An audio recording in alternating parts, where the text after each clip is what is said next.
eu gostaria que você abrisse a sua Bíblia no Evangelho segundo escreveu João, no capítulo 19. Evangelho segundo João 19.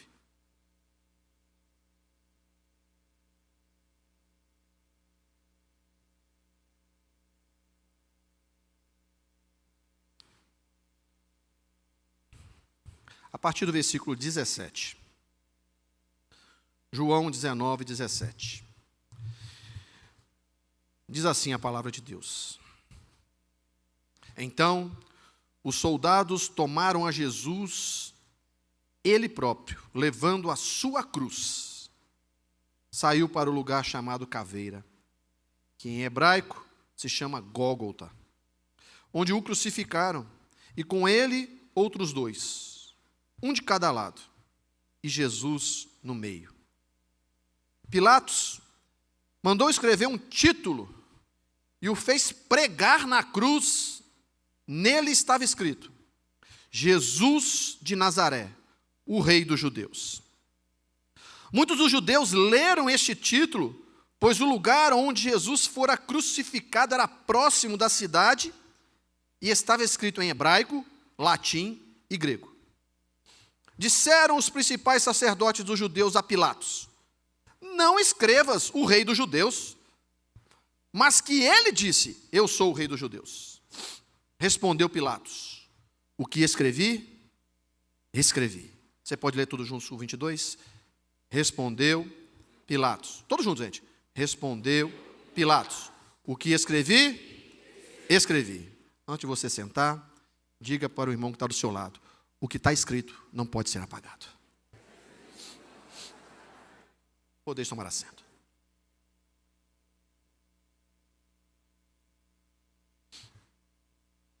Hoje é um culto importante demais. Hoje é um cerimonial.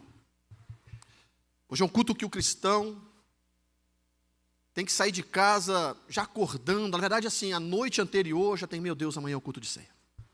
Senhor, amanhã é um memorial. Amanhã é um culto especial, porque amanhã nós vamos celebrar uma data, um momento, um acontecimento muito importante, que é a morte do nosso Senhor Jesus Cristo. É interessante que Jesus não manda celebrar o nascimento dele, mas Jesus manda, é um mandamento. Jesus deixou 2 mandamentos: batismo e a ceia. E a ceia é um memorial para nós lembrarmos da sua morte, dizendo: olha, eu cheguei aqui, o meu nascimento pode comemorar, é bom comemorar o Natal, é, mas não é mandamento.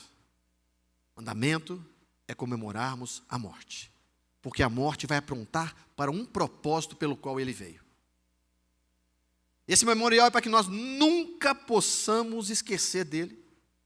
E é interessante que esse momento, esse memorial, essa ordenança, esses fatos que aconteceram, eles estão escritos nos 4 evangelhos. E os 4 evangelhos, eles se completam. Mateus, Lucas e Marcos, cada um escreveu distintamente, e eles são sinóticos, muito do que tem num tem no outro. Mas ele tem, cada um público específico.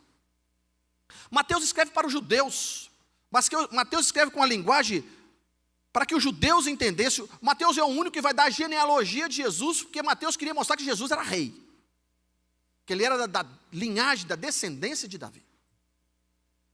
Marcos já escreve para os romanos, com a finalidade de alcançar o público romano, para que os romanos entendessem.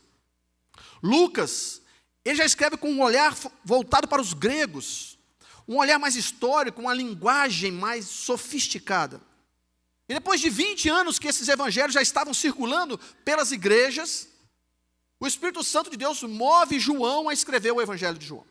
O evangelho de João, ele é escrito para um público já cristão, que estava sendo atacado, estava sendo bombardeado e contaminado por algumas heresias que se levantaram na época. O gnosticismo era a mais perigosa delas. Então, João, movido pelo Espírito Santo de Deus, escreve o evangelho de João, da qual nós lemos esse texto. Mas todos vão relatar a morte de Jesus Cristo. Todos vão relatar este momento. E eu quero me ater aqui em alguns pontos de cada um para entender e complementar aquilo que Deus colocou no meu coração nessa manhã. A Bíblia nos vai dizer que Lucas, no capítulo 22, vai narrar esse momento. A Bíblia diz que Lucas vai narrar que Jesus, próximo da sua morte, na última ceia que ele participou, da última Páscoa que ele participou, ele manda preparar uma mesa. Ele manda Pedro e João ir preparar essa mesa, num cenáculo, da qual ele deu essa ordenança. Você vai lá, você vai achar um homem carregando um cântaro. E diante dessa mesa, neste local já pré-estabelecido por Jesus, diante dessa mesa vai mostrar as intenções, vai ser revelada as intenções dos corações daqueles discípulos. Nessa mesa, Judas é revelado o traidor. Era uma quinta-feira. Era a última refeição, a última ceia, o último momento de Jesus em volta da mesa com os seus discípulos. E naquele momento, naquele cenáculo, diante daquela mesa, é revelado o traidor. Jesus demonstra para Judas que ele seria já estava no coração dele. Jesus diz que, olha, essa noite um de vocês vão me trair. Todo mundo fica alvoroçado, fala, como assim, nós vamos trair? Só está aqui nós, os 12 discípulos seus. Jesus fala, um de vocês vão me trair. E quando o Senhor coloca na boca de Judas um pão molhado com vinho, a Bíblia diz que o diabo entrou em Judas naquele momento. Jesus olha para ele e diz para ele assim, o que você tiver de fazer, faça logo. Judas, no meio da ceia, levanta e sai. A Bíblia diz que Jesus reúne os seus 11 e canta o hino. Mas que hino é esse? O hino, não é um hino, é o hino. Algumas traduções pode até dizer um hino, mas esse momento era o hino. Que hino era esse? Era o Halel. E o que era o Halel? O Halel era uma coletânea de salmos que vai do 113 ao 118. Esses salmos, essa coletânea, esse Halel, e Halel nada mais é, a palavra Halel significa, vem da origem aleluia, que é, aleluia é louvar a Deus, Halel significa louvai ao Senhor. Aleluia, Halel, Iá, com uma abreviação de Iavé, aleluia, louvai ao Senhor. Halel é louvor, Iá de abreviação de Iavé. Me entenderam? Diga amém, por favor. Então, o Halel é um louvor, é um conjunto de 6 salmos.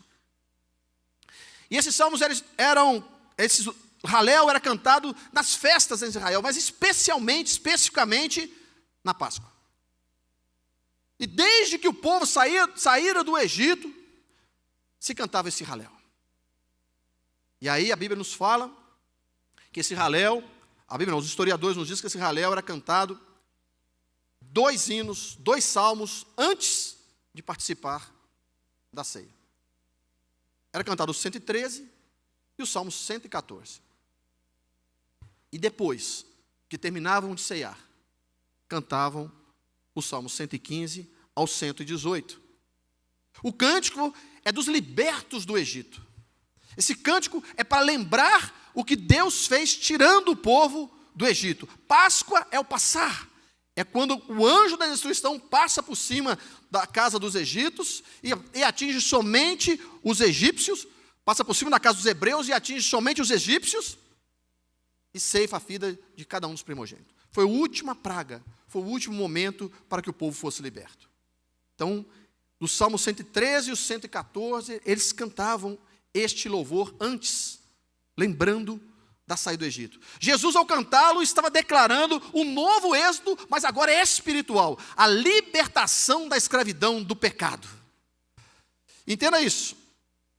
Jesus cantou e profetizou sobre ele mesmo a salvação que o povo judeu vinha celebrando há séculos, como sacrifício festivo que seria oferecido pelos pecados de toda a humanidade. Jesus estava falando dele mesmo.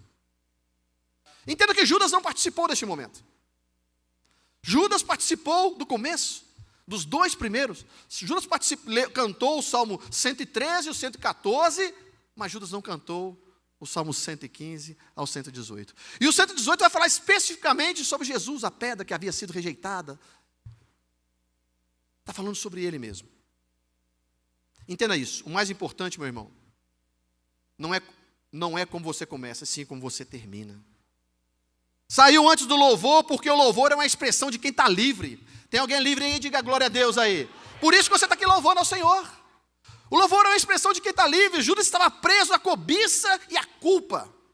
Estar presente fisicamente não é estar em comunhão espiritual. Há quem participe do ritual, mas não da presença dele. Jesus canta o hino, vai com seus 11 para o Getsêmani. Ali ele ora, sabendo que ele iria passar por um momento mais difícil, sabendo o que esperava, que era a crucificação e que ele iria morrer em breve. Judas havia saído e ele sabia que Judas estava indo traí-lo. Ele sabia que Judas viria com uma comitiva de soldados para o prender. Jesus sabia que quando Judas chegasse, iria dar um beijo na sua face, identificando ele como Jesus. Porque Jesus não era diferente de nenhum dos outros. Eu falei isso na quinta-feira, que se Jesus chegasse aqui e sentasse no nosso meio, nós não saberíamos que ele era. Porque diferente de como é mostrado aí fora, Jesus não era loiro dos olhos azuis, para que qualquer um onde tivesse identificasse Jesus. Falei na quinta-feira que Zaqueu queria ver Jesus, mas Zaqueu não sabia quem era Jesus. Nunca tinha visto Jesus. Então, quando o Judas vai chamar os soldados, entregar Jesus, vendê-lo por 30 moedas de prata, os soldados perguntam, mas como nós vamos saber quem ele é? Ele é igual a todos. Não diferencia em nada. A cor dos olhos, a cor do cabelo, a cor da pele, a cor das vestimentas, não diferenciavam quem Jesus era. E Judas disse, vai ser aquele que eu der um beijo no rosto dele. Jesus sabia que tudo isso ia acontecer. Jesus vai orar, e enquanto ele orava, a agonia por que ele ia passar era tão grande, que o seu suor se transforma em grandes gotas de sangue. Isso se chama, essa reação do corpo se chama hematidrose. Por que dos evangelhos somente Lucas fala sobre isso? Porque Lucas era médico.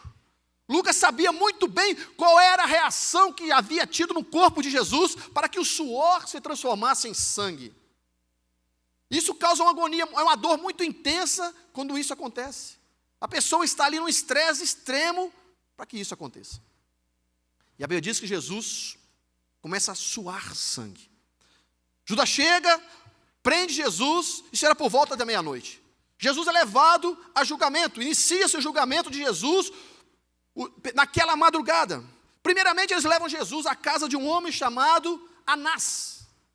Anás havia sido o sumo sacerdote já. Anás era sogro de Caifás, que era o atual sacerdote, mas Anás ainda tinha uma grande influência política na época. O nosso Salvador é preso, levado até este homem chamado Anás. Começa ali o julgamento mais triste da história.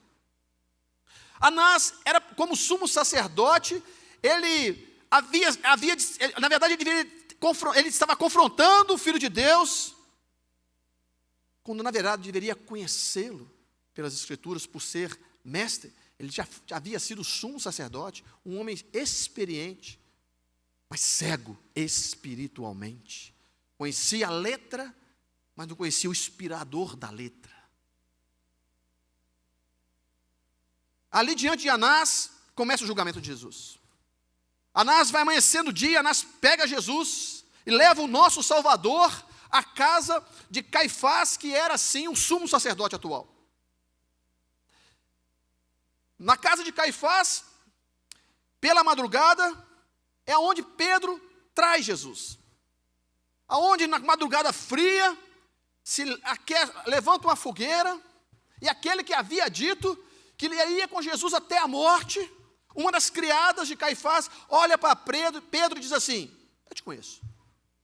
E Pedro nega ali Jesus por 3 vezes. O nosso Salvador agora estava sozinho. Havia começado a noite com 12 dos seus discípulos, da qual ele caminhou 3 anos com ele. Agora ele termina pela madrugada sozinho. Nem aquele que havia dito que até a morte o seguiria acaba traindo. Jesus olha para ele, o galo canta, amanhece o dia. Pedro chora amargamente porque lembrara do que Jesus havia dito. A Bíblia nos diz que Jesus é levado ao sinédrio ao amanhecer do dia. E ali, o sinédrio era composto de 70 homens que julgavam. Era o julgamento espiritual. 70 homens de um lado, 35 de um lado, 35 do outro, o sumo sacerdote no meio, colocaram Jesus ali e começaram a interrogar, levantar do nosso Salvador, tentando arrancar dele testemunhos falsos de outras pessoas, ou tentando arrancar dele próprio um testemunho que o acusasse. Quando Jesus fala, profere que ele era o Filho de Deus, ali você está sentenciado à morte. Blasfemou contra Deus. Pegam Jesus e levam diante de Pilatos. Chegando diante de Pilatos, Pilatos escuta a história e diz assim: não vejo motivo para condenar este homem. Não vejo motivo para condenar este homem. Mas a Bíblia diz que eles incitavam contra Jesus. Não somente o sinédrio, não somente o sumo sacerdote, não somente aqueles 70 homens que haviam condenado Jesus, mas eles não tinham poder para executar Jesus.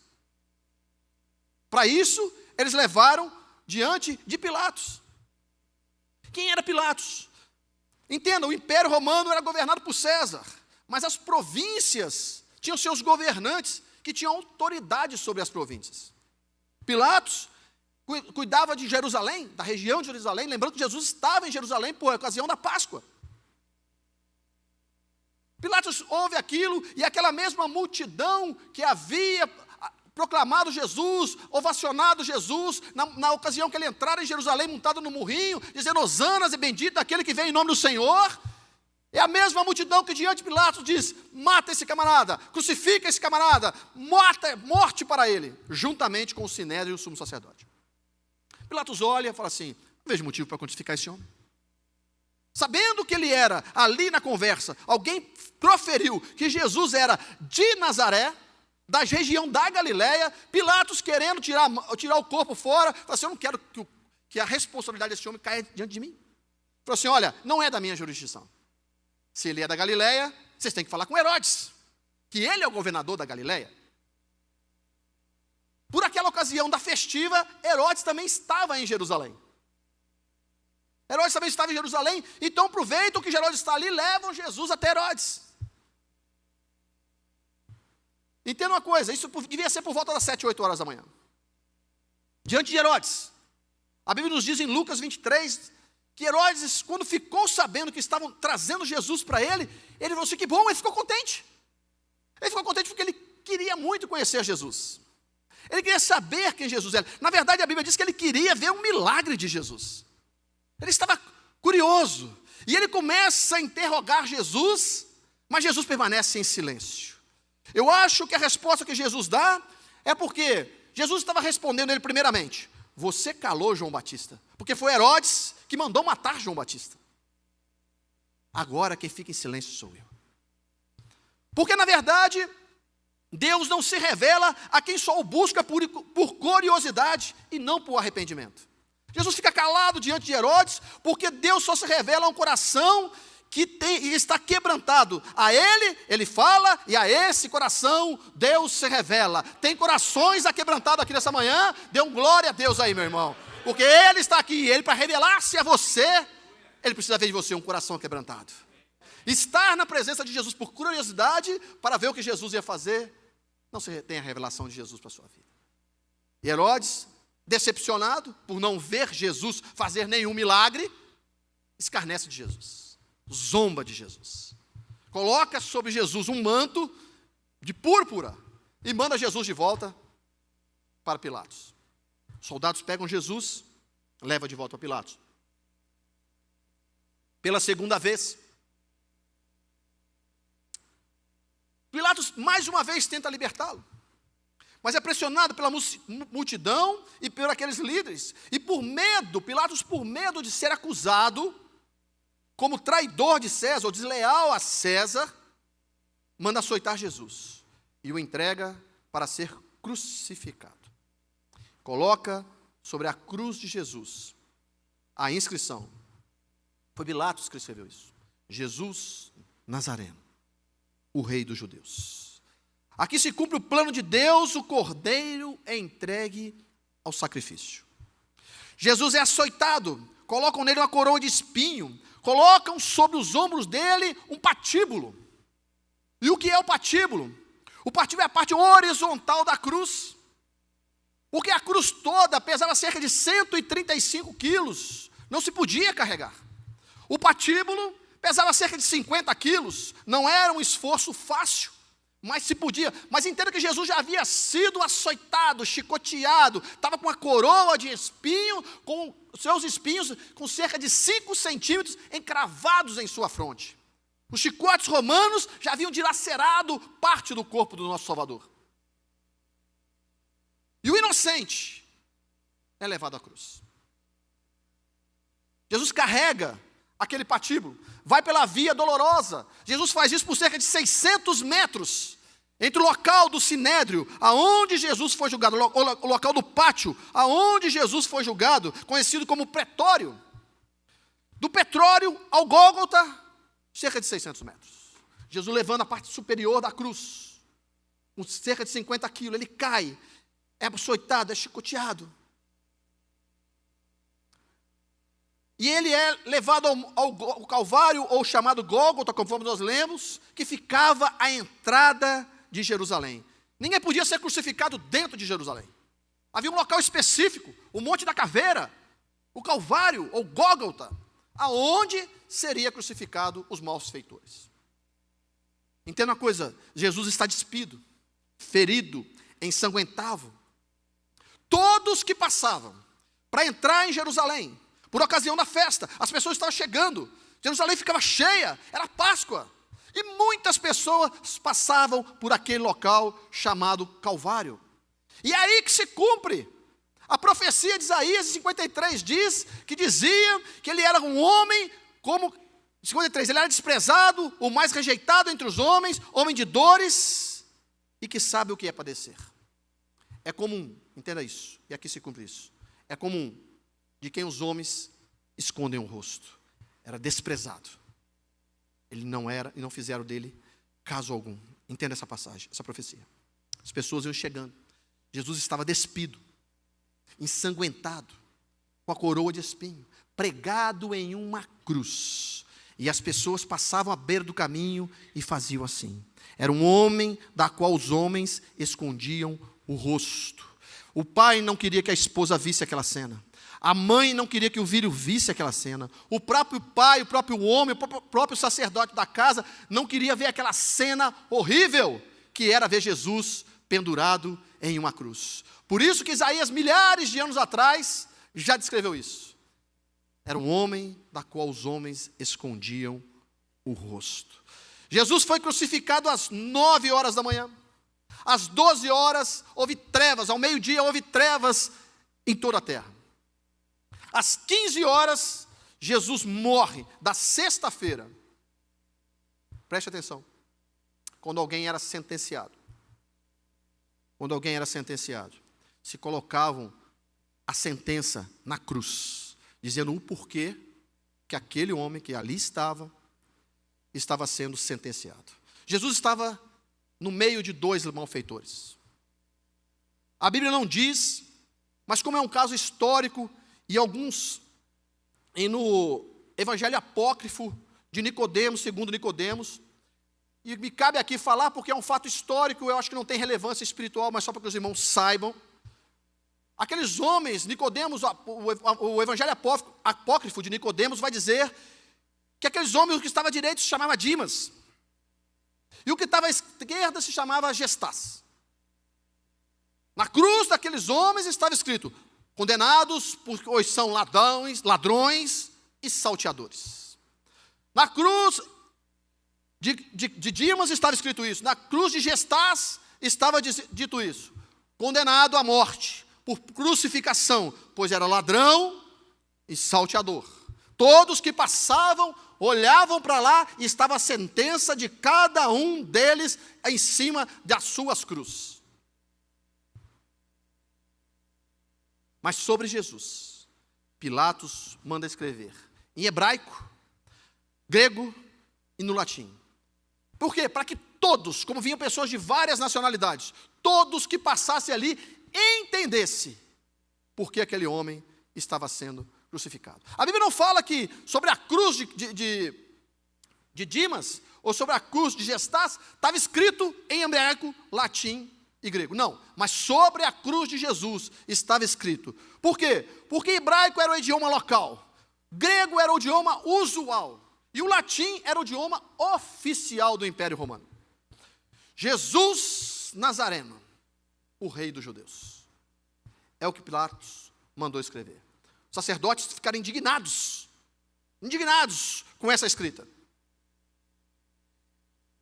E falaram, não escreve que ele é, escreve que ele disse que é.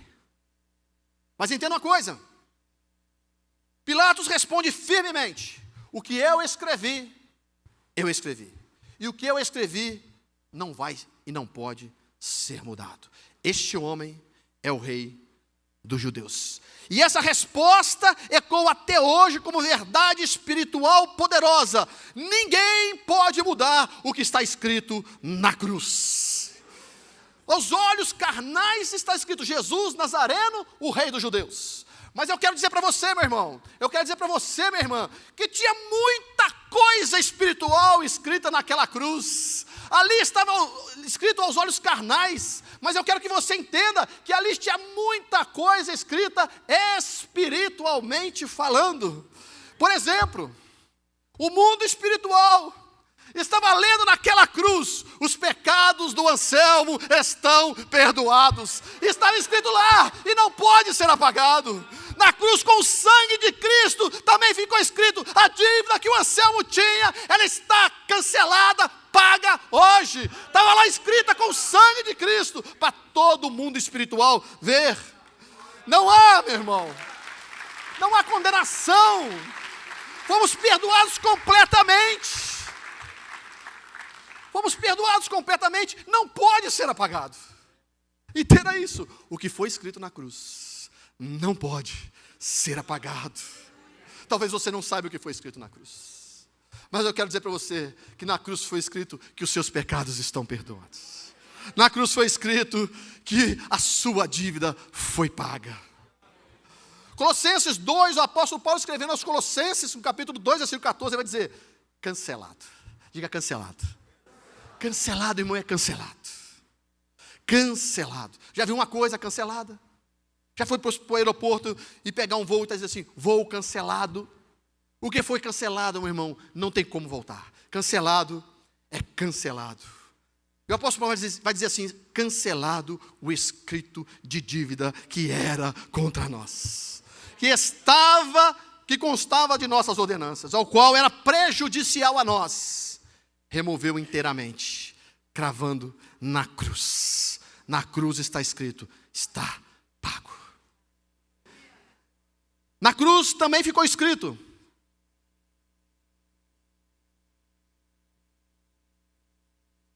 reconciliado com Deus. A cruz reconectou o homem ao Criador, aquilo que o pecado separou. O sangue de Jesus Cristo nos uniu novamente. Romanos 5,10 vai dizer, fomos reconciliados com Deus pela morte de Jesus Cristo. Na cruz está escrito, meu irmão, vitória conquistada. Ah, como é importante nós termos os olhos espirituais e enxergarmos tudo isso. Às vezes nós só enxergamos aquilo que as pessoas passavam. Coitado deste homem que está aí. Se dizia rei dos judeus. Mas não, no mundo espiritual, meu irmão, que é isso que conta. Eu quero que você saiba que esse mundo carnal, ele é regido pelo mundo espiritual. Porque isso aqui é passageiro, mas nós daremos conta de uma eternidade diante de Deus. Na cruz está escrito vitória conquistada. Diga vitória. Vitória. O inimigo achou que era o nosso fim. O inimigo achou que era o fim. O inferno se alegrou por um instante.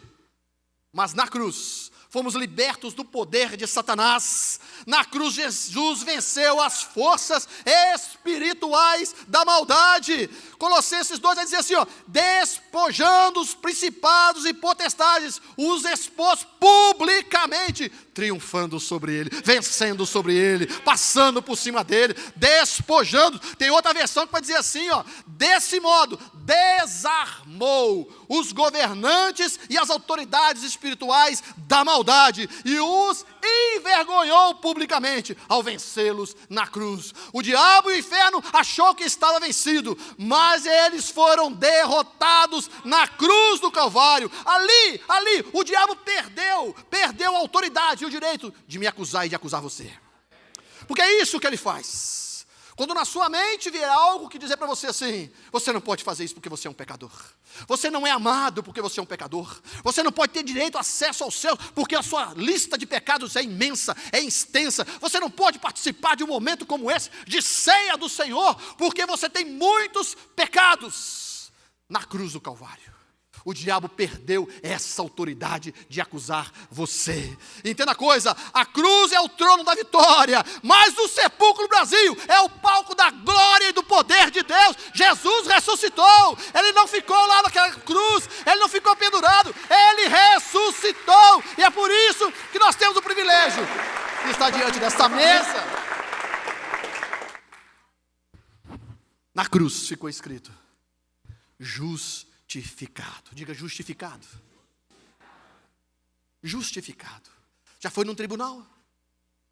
No tribunal você vai ser condenado ou liberto. Justificado significa que alguém te justificou.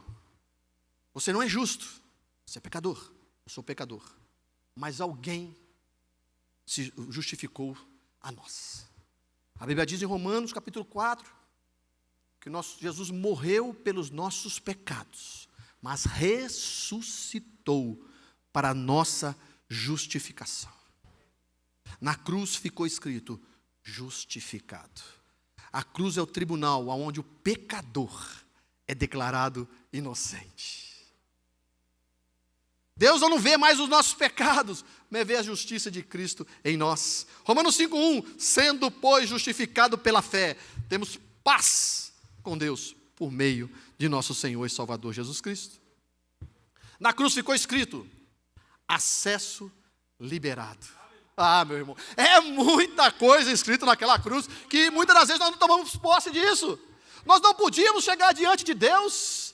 No templo havia um véu que separávamos o santo dos santos, o ímpio do justo, o local que chamava santo ou lugar santíssimo, onde a presença de Deus estava. Nós não tínhamos acesso a isso. Mas simbolicamente, quando Jesus, pendurado naquela cruz, dá o brado de vitória de Jesus está consumado. A Bíblia diz que o véu se rasgou. Aquilo que separava do acesso à humanidade a Deus foi aberto, foi liberto. Diga: acesso a Deus. O véu se rasgou de alto a baixo.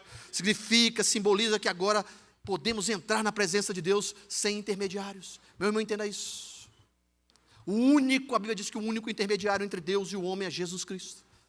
Nenhum outro, ninguém pode chegar e interceder a Deus por você. Somente Jesus Cristo, o nosso Senhor, porque Ele foi o único que morreu e ressuscitou ao terceiro dia.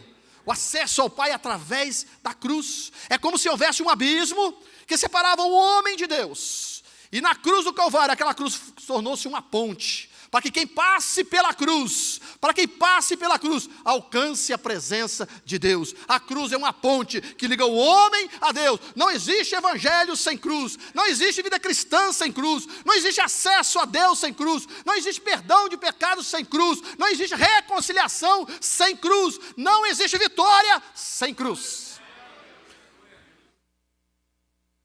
Na cruz está escrito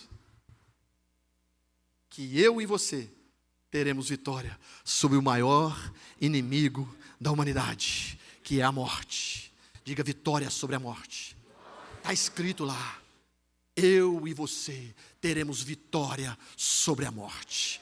Está lá cravado e não pode ser mudado. A cruz abriu o caminho para a ressurreição.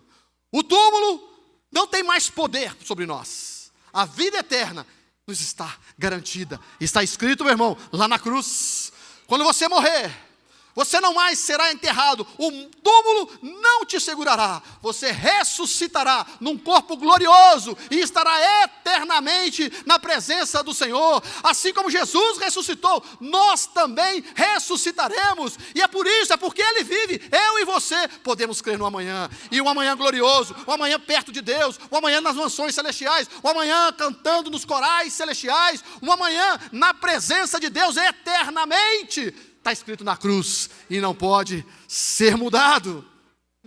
1 Coríntios 15 vai dizer assim: e quando este corpo, diga este corpo, bota assim, este corpo, entenda isso, quando este corpo se revestir de incorruptibilidade,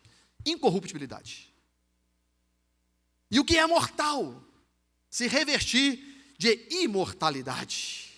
Esse corpo que é mortal, que é corruptível, vai se revestir de incorruptibilidade. E este corpo que é mortal vai se revestir de imortalidade. Então, meu irmão, o escrito na cruz, o decreto na cruz, que não pode ser revogado, então se cumprirá esta palavra que está escrita. Escrita onde? Na cruz. Tragada foi a morte pela vitória. Aonde está a morte, a tua vitória? Nós vamos dizer: aí morte, aonde está a sua vitória? E aí morte, aonde está o aguilhão que me ferroava, que era o pecado? Jesus venceu a morte e nós venceremos, porque está escrito e não pode ser revogado.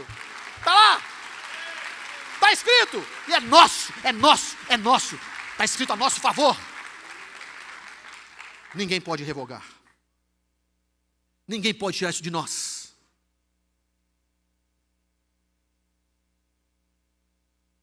O que estava sendo selado naquele momento não era apenas uma sentença humana, mas um decreto.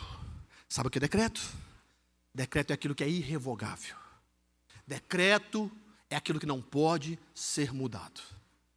Então, naquele momento, não estava sendo apenas uma sentença humana, mas um decreto divino. Jesus é Rei, Salvador e Senhor para todo sempre. E eu finalizo. O inimigo não pode até tentar apagar isso da nossa mente. O inimigo pode te contar mentiras que você não tem acesso a tudo isso que está escrito na cruz a seu favor. Pode distorcer, pode fazer você desacreditar o que Cristo fez por você, mas não pode desfazer, porque está consumado. A cruz permanece como selo eterno da graça, o documento assinado com o sangue de Cristo. O diabo não pode mudar o que foi escrito, o mundo não pode mudar o que foi escrito, nenhum erro do seu passado, nada do que você cometeu pode mudar o que está escrito a seu favor. E o que foi escrito na cruz está valendo até hoje. Tetelestai. Foi o brado que Jesus deu. Foi a última palavra que Jesus falou das 7 palavras que ele falou na cruz.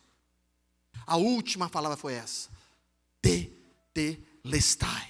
Está feito, está consumado, está escrito, está decretado, e ninguém pode apagar o que foi escrito aqui. Mas entenda isso: a salvação está completa, o perdão está disponível e o reino de Deus está estabelecido. O que Deus escreveu com seu sangue, ninguém pode apagar. O que foi selado na cruz permanece para sempre. Nós estamos diante dessa mesa. Este momento de hoje, esse momento que nós vamos participar, é para lembrar de tudo isso. Quando a Bíblia fala fazer isso em memória de mim, não é só para lembrar os chicotes, não é só para lembrar os açoites, não só é para lembrar as cuspidas e as bofetadas que um inocente levou no meu lugar e no seu lugar. Não é para lembrar apenas do sacrifício que foi carregar aquele patíbulo por 600 metros. Cada vez que Jesus caía, ele era chicoteado. Não é para lembrar apenas daqueles cravos enferrujados romanos sendo cravados nas mãos e nos pés de um inocente que veio a este mundo, e o único pecado é amar gente, que isso não é pecado nenhum. O que Jesus fez foi por amor. A Bíblia diz que ele nunca cometeu pecado e da sua boca nunca houve engano.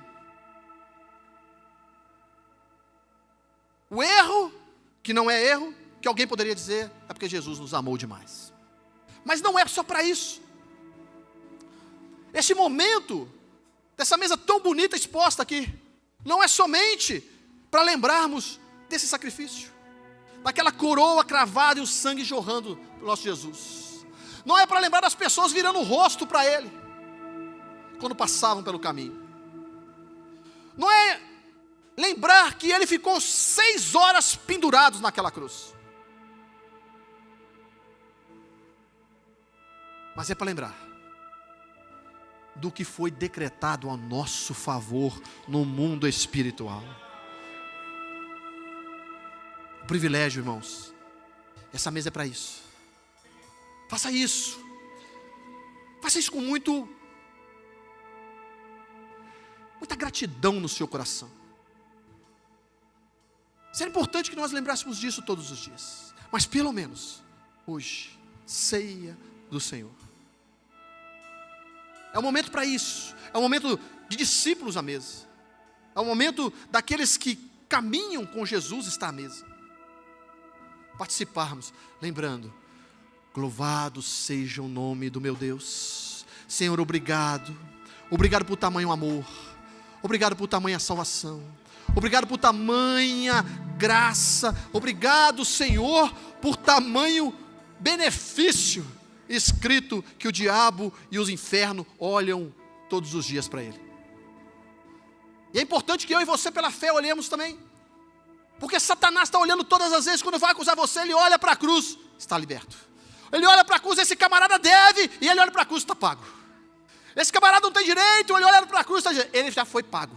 Ele olha para você e quer acusar você diante de Deus, mas quando ele olha para você, está escrito, esse foi comprado, lavado, remido no meu sangue, eu paguei por ele, não há condenação sobre ele, nenhuma condenação há para aqueles que estão em Cristo Jesus, não há condenação para nós, não há condenação para a minha vida, o nosso futuro eterno é certo.